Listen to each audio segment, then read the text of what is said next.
What do you anticipate for June 30? What are the scenarios that you see? Well, I mean, it's very difficult to look into into a crystal ball. I mean, we're not oracles. And if anybody tried to anticipate what might have unfolded on January 25th, 2011, more than likely their prognostication was going to be inaccurate. So Egypt is full of surprises, but nevertheless, I think almost every scenario has the military playing a significant role.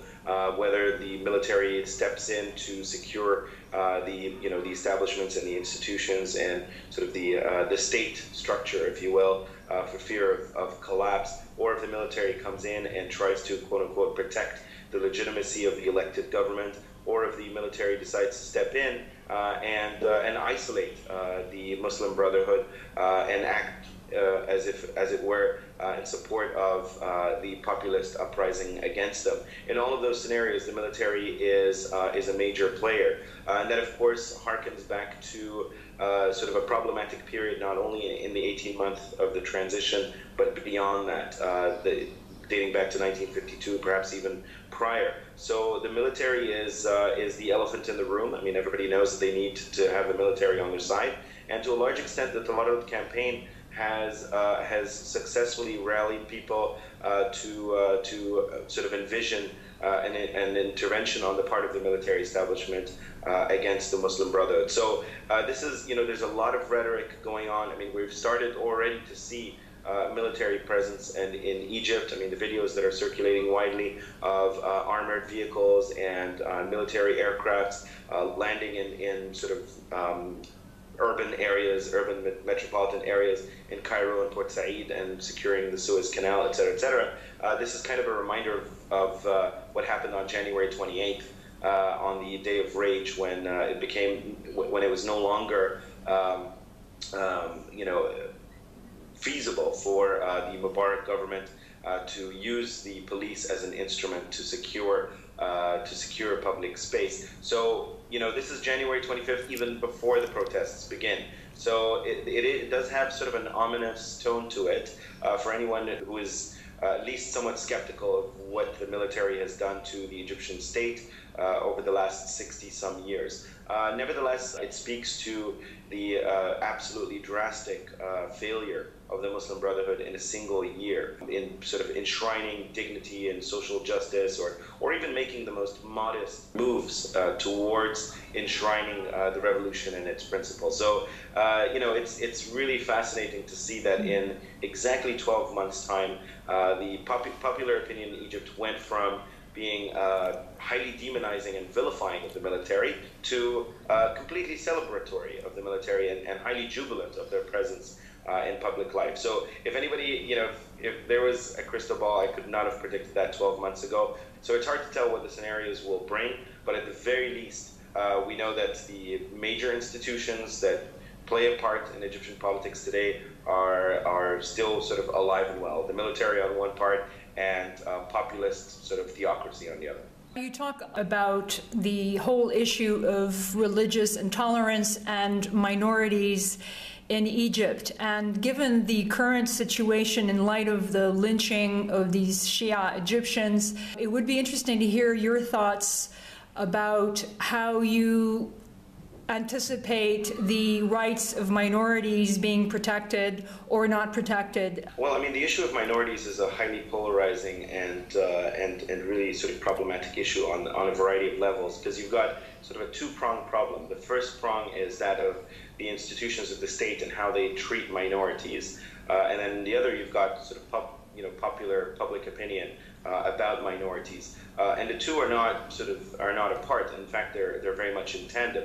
Over the past at least 30, 40 years, the Mubarak government and its predecessor under Sadat have caused irreparable damage not only to the education system in Egypt, leaving the Egyptian public with little knowledge and awareness of the country's own history. I mean, one need not go too far, but I mean, even sort of contemporary Coptic history or Islamic history, the Fatimid era, the Umayyad era, even prior to that, ancient Egyptian history is practically absent from the curriculum if it weren't for sort of the tour guide sort of curriculum. So you've got a lot of tour guides who, for the purpose of their occupational advantage, need to know this history. But the majority of the public are very much divorced of their own history. So there's an absence of linearity in historicization in Egyptian society, and that I think is deeply problematic and affects minorities directly.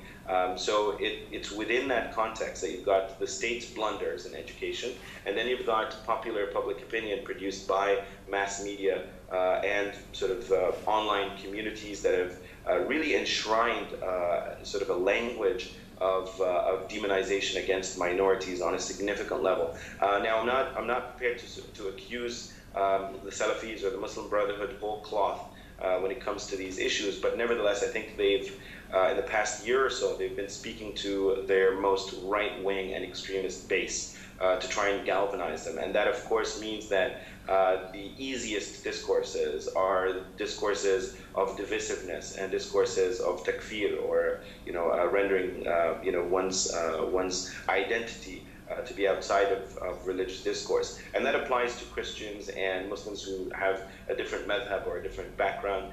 Even Al-Azhar has fallen to, the institution that has spoken for Islamic higher learning for much of the last 1,200 years has also been a target of this kind of language. So everyone seems to be a minority in this new and developing identity politics that's coming about in Egypt. And now the most dangerous aspect of this is the fact that it's become legalized or institutionalized in the form of the Constitution of Egypt. Keep in mind, especially when it comes to Shia, even though the Constitution proclaims that Muslims, Christians, and Jews can practice their faiths freely in Egypt, there are other clauses that clearly articulate that certain madhab or certain sort of currents within Islam are considered heretical and unacceptable, and that immediately targets the Shia community in Egypt, a small community, if you will.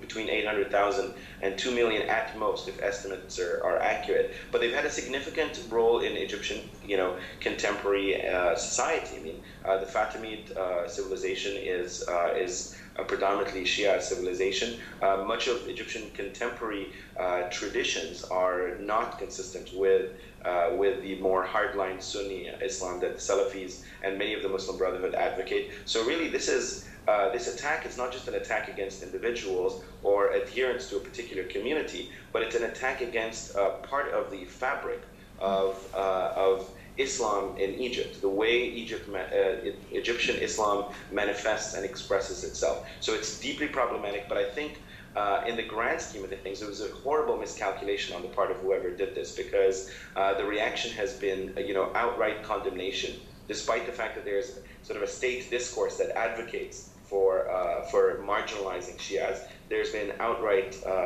criticism. Even the presidency has had to come out and say that this is unacceptable. Al-Azhar's come out and said it's unacceptable. The Muslim Brotherhood, spokesperson have come out and said it's unacceptable. But this is, again, speaking out of one side of their mouth, while at the same time legislating some of this divisiveness and discriminatory policy into law. You refer in your book to the new Egyptian generation. How would you describe that new Egyptian generation in the context of today? Who are these people? Could you give us a bit of a demographic description? In the grand scheme of things, there's a tendency to think of a new generation in a very ageist way, implying that they have to be young people. They have to be between the ages of 18 and 35 for them to sort of constitute part of this community. And that's really the way Western journalism has picked up on it. It's a youth generation. Yes, it is youth, and yes, it is young, and yes, it is a new generation. But this generation is very cross-cutting, and it's cross-cutting in a variety of different ways. Not all of them have to necessarily be online or be on one side of the digital divide. They don't necessarily have to be, individuals who have witnessed the revolution sort of firsthand. They could be individuals who have been inspired by this uproar, this moment of rapture. But there are certain characteristics that bring this generation together. And really, I think it's a combination of different things. Most of them are extremely proud most of them are unrelenting, and most of them are absolutely indefatigable. They are inexhaustible in every sense of the word. And most importantly, they have a very sort of almost utopian, idealistic view of what the Egyptian state needs to look like. And, where most revolutions in the past have at some point hit hurdles that are primarily that of almost defeatism, of fatalism, or feeling so disenchanted that you basically either disown the principles or realize that they're entirely impractical. The Egyptian revolutionaries, or this new generation that I've tried to describe, have sort of like a catalyst effect, or some sort of an X factor that really is the driving force. And it may have something to do with the fact that their revolution was celebrated and memorialized a little bit too early. So 18 days into the protests, all of a sudden, these young Egyptians and this new generation erupt with delight, having really taken credit for toppling a 30-year dictatorship, or a 60-year military dictatorship, if you will, and almost immediately afterwards having that sort of taken away from them in a very sort of functional, palpable way.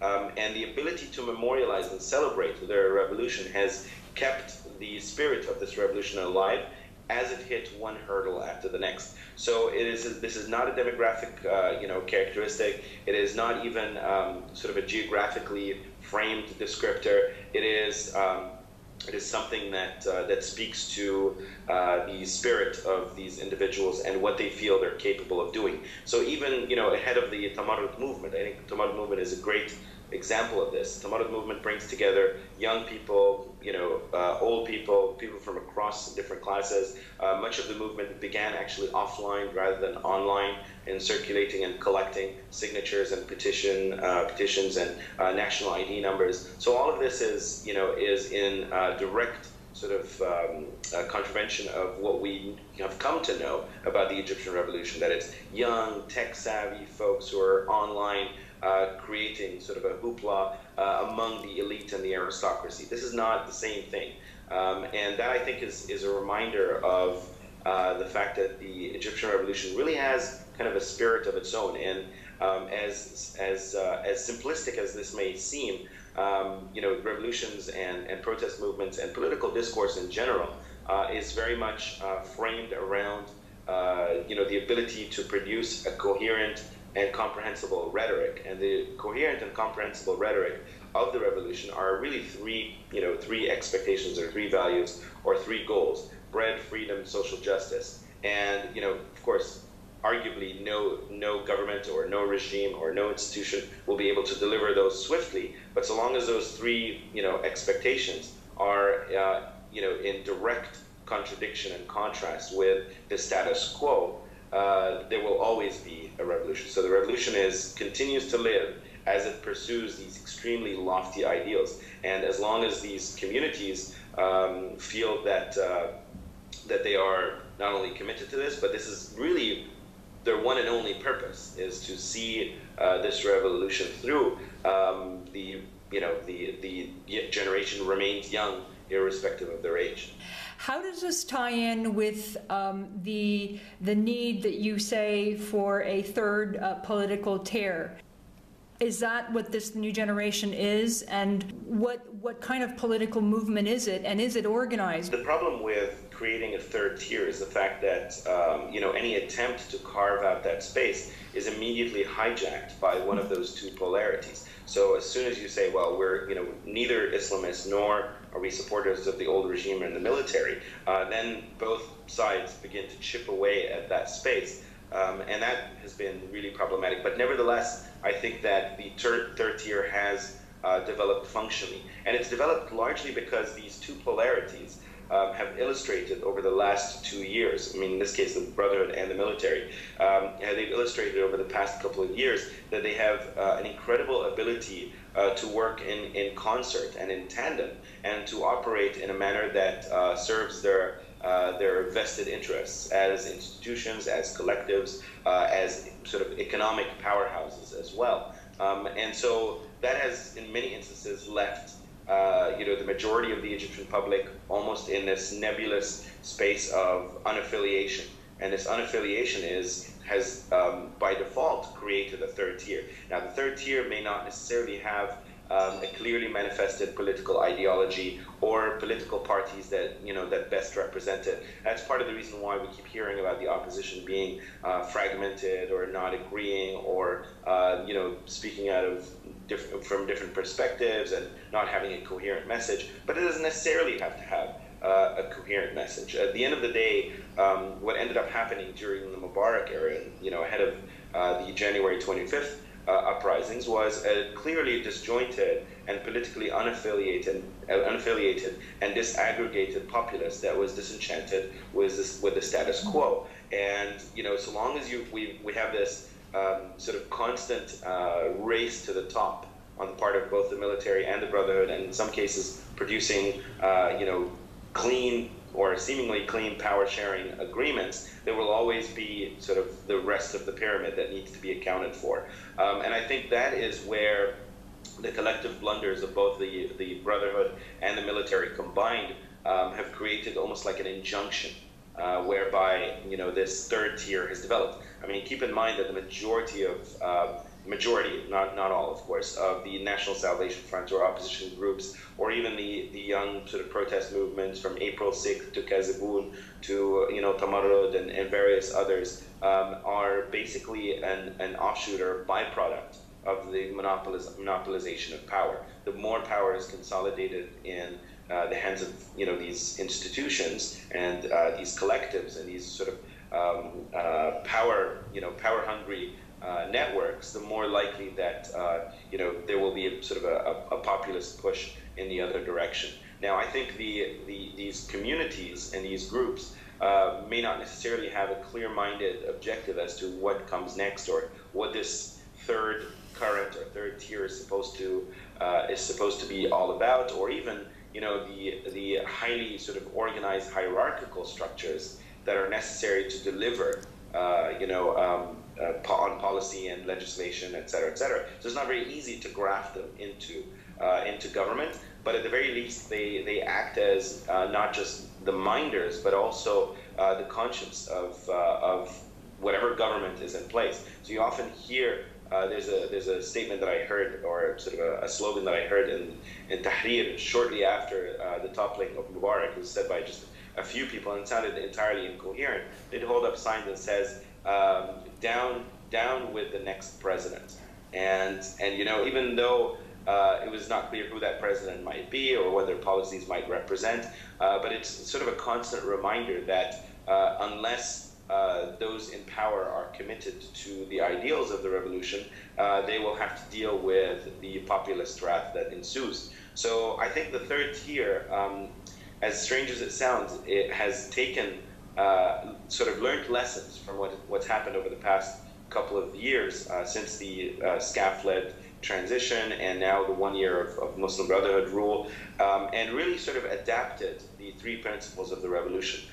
And if those three things can really sort of materialize in the mindset of whoever rules today or whoever might rule June 30th onwards, if there is sort of a significant shift, then we've got sort of progress, and the third tier can begin to play a part in shaping Egyptian politics. But if not, then the state of unrest and the uncertainty and the commitment to change using sort of populist pressure will continue. Now, there are a lot of different groups to please, and whatever government would be in place would have a very hard time to satisfy all these parties. What kind of government do you think would work better? I think this is difficult. Of course, I don't have either the clout or the experience to really recommend any sort of system of government for Egypt, and I'm not in a place to really assume that I can speak on behalf of or about the aspirations of the Egyptian public politically. But what I can say is that the mistakes of the Muslim Brotherhood and its predecessors is the inability to respect and to effectively treat with condescension the Egyptian public. Either the Egyptian public doesn't really understand democracy, or that the Egyptian public is all-knowing and capable of solving its own problems. I mean, the reality is somewhere in the middle. when you've got illiteracy as high as 40%, and you've got sort of a crumbling state structure, you've got impoverished communities, not just in the urban centers, but everywhere. You've got agricultural land dwindling. You've got an environmental disaster at your hands. You've got so many different problems. They cannot be solved instantaneously, and there's no real sort of magic bullet here. But rhetorically speaking, the least you can do is to treat this populace who have sort of a newfound sense of dignity and almost self-assurance, if you will, with the respect that they rightfully deserve, and not vilify them, and not demonize them, and not undermine them, and not fragment them into the God-loving and the God-hating, or those who believe this or those who believe that. So it's been a good year of real sort of divisive rhetoric. And it's not just political, it's deeply identitarian, which really kind of tears at the fabric of Egyptian society in a way that almost no other period in contemporary Egyptian history has ever seen. And so the reaction, I think, is a byproduct of that. Now, when I refer to, I keep talking about how the revolution will never end, but more importantly, I'm also sort of referring to not necessarily a system of government, but rather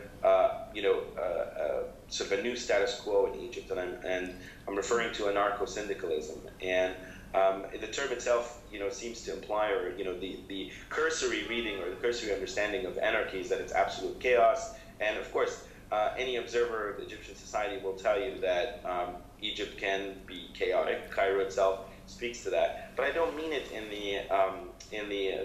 Lord Cromer's sort of Orientalist way. Of, oh, look at these unruly Egyptians who can't really follow the rules and can't understand logic and are devoid of logical faculty, or anything like sort of William Lane's description of the manners of Egyptians. That's not really what I'm talking about. I'm talking about, by anarcho-syndicalism, I mean sort of a utilitarian self-sufficiency. And a growing egalitarianism and camaraderie in Egyptian society. And so even though we hear a lot about sort of crimes and an absence of security, but to a large extent, Egyptian people have come together and really tried to not only make ends meet, but make the system work despite the absence of the system and the crumbling of the state. Let's start as far back as Tahrir. Tahrir itself became a microcosm of society in the absence of the state. And then you had, in ways that are really quite novel and mesmerizing. And then you've got the 7-month period in the absence of the police in Egypt, a whole 7-month period where Egyptian society continued to function in the absence of security. And then you have today where the state is at large, it's MIA in almost every circumstance. It cannot solve basic problems and it cannot solve complex problems. Everything from securing Egypt's water resources all the way down to providing gasoline and benzene for vehicles. And Egypt today is at a standstill, if you will, because of the absence of these basic resources. So, and at the same time continuing to parrot statements like, oh, there's not a problem, it's an illusion, it's all in your minds, there's a panic in the country, it's the media that are causing this.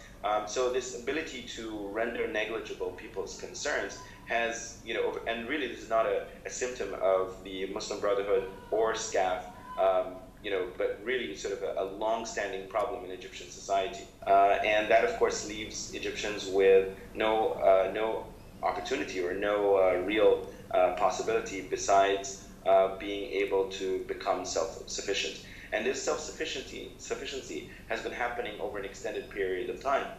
Some have tried to take advantage of it. I mean, the Muslim Brotherhood and various Islamist groups, as well as many of the opposition groups today, are taking advantage of this, the absence of state support, to throw in patronage and charity and really sort of turn this around and have it become beneficial on a political level. But in the grand scheme of things, this will almost always dry up, and you cannot have an entire state under patronage. So the end result is self-sufficiency, and that, I think, is what's slowly carving these small communities that are highly self-reliant and self-sufficient and self-sustainable. Who are today's Muslim Brotherhood supporters, and has that political constituency changed since Morsi became president? Support for the Muslim Brotherhood should not be confused with membership in the Muslim Brotherhood. For quite some time, the Muslim Brotherhood have been sort of an active political player in Egyptian society, and as demonized as they were, and really sort of targeted by the Mubarak regime, given a few opportunities to participate in public life, but for the most part, really sort of under the microscope and constantly having their public expression hindered. They've developed a fairly strong following as the only logical and really justifiable alternative to the Mubarak regime and the National Democratic Party. But unfortunately, when given the opportunity to really participate in political life in a functional sense, they've shot themselves in the foot, and they've done so in a way that this kind of falling from grace is so drastic. It almost took everyone by surprise, and to a large extent, what is most puzzling about the Muslim Brotherhood and their loss of support is the fact that they've been able to turn their back on virtually every promise that they've offered during the electoral campaigns.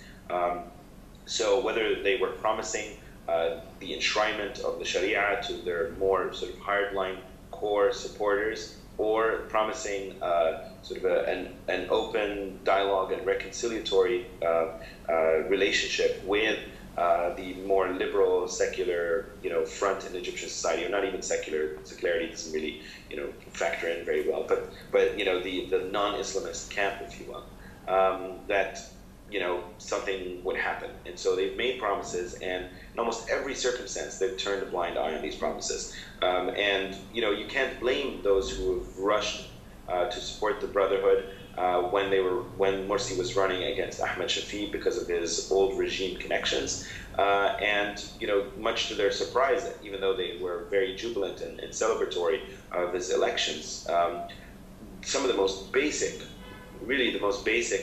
commitments that he made, he turned his back on. Those who supported the Muslim Brotherhood at a moment of great hope and promise realized that the Muslim Brotherhood were prepared to throw them under the bus, if you will, and kind of move forward without having to really turn back and communicate with them their aspirations and what they'd like to accomplish. And really, this has been the biggest problem with the Brotherhood in the past period. I mean, everything from the constitutional declaration to putting or appointing not only Muslim Brotherhood but hardline Muslim Brotherhood members to various top cabinet positions, and then most recently appointing individuals who would otherwise be deemed not only underqualified but also deeply problematic discursively to highly critical and important portfolios in the country, including a member of the Islamic Jihad to the governorate in Luxor. And of course, with all the contradictions and absurdities that brings. Now, he stepped down, but it just speaks to the intentions of the Muslim Brotherhood at being able to, bring supporters in and really to create an inner circle of commitment. They're really committing the same mistake that Nasser committed in the early days of the 1952 revolution when he came to power in '54. It was really a decision between those who are loyal and those who are efficient, and he chose loyalty over efficiency. And of course, we know what that does. You end up producing a state structure comprised primarily of yes men, and that is inconsistent with an Egypt post Mubarak or post January 25th. So we've seen a flocking away of pretty much anyone who is not a member of the Muslim Brotherhood who once supported the Brotherhood. There's the infamous meeting at the Fairmont where Morsi had sort of an extended conversation with pretty much every political current in Egypt that represented an opposition, and made amends and really sort of promised them promised them the world, promised them paradise, promised them the skies and the seas. And today there's virtually, one would be hard pressed to find a single individual from that sort of round table who still believes that Morsi has kept his promises or delivered on his promises. So this is a major flight away from the Brotherhood. The Brotherhood today remains as a deeply embattled organization, or has really come full circle and become just as embattled as they were under the Mubarak era. But rather than have the state target them, it is now a growing sort of popular discontent. And this popular discontent is pushing them towards the corner, and unfortunately in that corner, they're getting closer and closer to the more radical groups that, functionally speaking, the Brotherhood appear to have disowned, if you will. So now they're surrounded by groups that are takfiriyin, or that are jihadi, and the discourse has become much more virulent and much more aggressive than ever before. And again, there is, it seems extremely contradictory, but I don't think that the Brotherhood now has the popularity that it once had, at least a year ago, but definitely not what it had prior. And that poses a significant problem to the contiguity of the organization as a whole.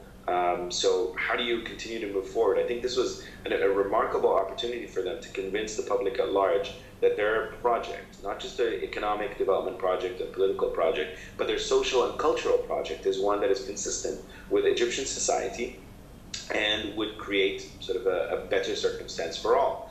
And they haven't been able to communicate that. It's not clear whether it's because Mohamed Morsi wasn't the right guy, because he was the second-hand, the stipna, as Egyptians say, or the spare tire in the absence of Khairat al-Shata's candidacy, or if there's really a structural problem within the Brotherhood, or if it has something to do with the inconsistency between the Brotherhood's basic principles and the principles of a rapidly transforming Egyptian public. Whatever it is, the Brotherhood are heading in the wrong direction. I've written about this previously. I called it sort of a nation derailed, and I'm not sure where it's taking us, but in just a year's time, we've got enough disparagement and anger and angst in Egyptian society that has really robbed the Brotherhood of the little bit of popularity that they had, at least in the urban centers, and it's really spreading like wildfire. And there's no telling what it might do to the organization in the next period. Now, of course, they're not going to disappear or dissipate, but nevertheless, they have to have a real sort of strategic, turnaround, or at least sort of a moment of contemplation to really redefine their identity in this coming period. They cannot continue to operate like a rogue political organization that is fighting against the institutions of the state. They have to be able to step up and take responsibility for their mistakes and not blame it on the old regime indefinitely. So there's a crisis of support for the Brotherhood, but they still have a constituency. It's hard to estimate, probably 10, 15, 20% of the Egyptian population at large that are still committed to the Brotherhood, still believe in what they're trying to accomplish. And they're not going to go away. They're a major voting bloc and will continue to be a voting bloc. But again, the ballot box isn't everything, and it doesn't solve problems, and in many instances even creates problems. The question about President Morsi and the military, there's so much ambiguity about what the real nature of this relation is. The relationship between the military and the Muslim Brotherhood is perhaps the ultimate paradox in the sort of political circumstance that Egypt's in. For an extended period of time, and quite logically, it made perfect sense to assume that the Brotherhood and the military are at odds ideologically and politically and economically, that they are at least competitive when it comes to economic assets in the country, that their history doesn't really sort of converge easily. You've got significant hostility on the part of the Brotherhood towards the military, dating back to Nasser's era and his targeting of prominent Brotherhood figures. So this is, these are two, institutions and two groups and two collectives that have demonized one another for decades on end. And they've been able to find a way to work together to basically legislate mutual advantage. Now, the relationship between Morsi and the military specifically is hard to tell. It's hard to tell what Morsi's relationship with anyone is. He speaks a lot, but it's very difficult to glean anything about what this means in the grand scheme of things. Nevertheless, when Morsi decided to push to the side the two top-ranking generals in the Egyptian military, Tantawi and Sami Anan, in the aftermath of his election, this was considered almost sort of, a soft coup, if you will, or a way in which the top-ranking generals in the Egyptian military would be removed from office in hope of their sort of continued respect of the civil institutions and the civilian government in the time that follows. That, of course, seems to have happened. The military has not butt heads with the Muslim Brotherhood over the span of the past year. In fact, they've walked a very, very fine line. Many instances speaking in generalities and in vague terms about protecting, legitimacy or protecting the Egyptian public's will, or being one and the same with the Egyptian population at large. I mean, so it's very difficult to be able to identify moments where the military is going to or not going to act, or when they're going to see or perceive the Brotherhood in an adversarial view. But in the grand scheme of things, the military is a self-serving institution. It has its own significant assets. Some argue the Egyptian economy is comprised of 30 to 40% military capital. They receive significant funding from abroad, primarily the United States, which props them up and keeps them not only a competitive military in the region, but keeps them out of war, essentially. So this is a military that doesn't want to see the rug pulled from underneath them, and they also don't want to see themselves infiltrated by any single political entity. So when the moment came on February 11th, of 2011, when Mubarak stepped to the side, it was arguably a result of the military sort of turning to Mubarak and saying, it's over. There's nothing we can do to protect you, even though Mubarak's relationship to the military is so integral and so vital. And practically every top general in the Egyptian military in 2011 had sworn allegiance to Mubarak, had seen them, their careers basically, improve, or seen themselves climb the ladder of the military rank because of Mubarak's support. So they, as much as they owed to Mubarak, they were prepared to see him leave.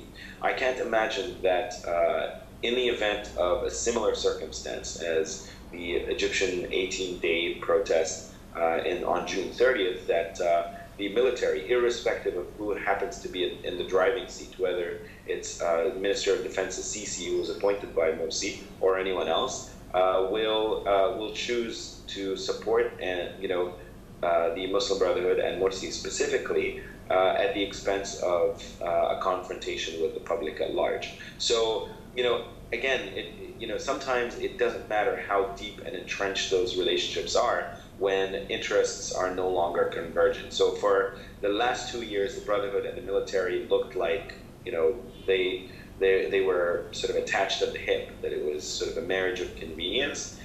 Today, it looks like this is starting to disintegrate, largely because of the populist movement. What this means in the grand scheme of things is very difficult to really comprehend, and one has to wait to see what will happen on June 30th. But there is sort of a genuine concern that by sort of ousting Morsi, the military will be able to consolidate more power, and in this case, we can end up with another 60 years of military rule akin to that of the Nasser, Sadat, and Mubarak eras, and this time without any sort of possibility of revolt, because people have seen the alternative. I mean, Mubarak would always say, it's me or chaos, it's me or the Muslim Brotherhood, the Brotherhood are the boogeyman. Well, then guess what? The Brotherhood turned out to be, a real boogeyman. So one may be forced to accept military dictatorship indefinitely.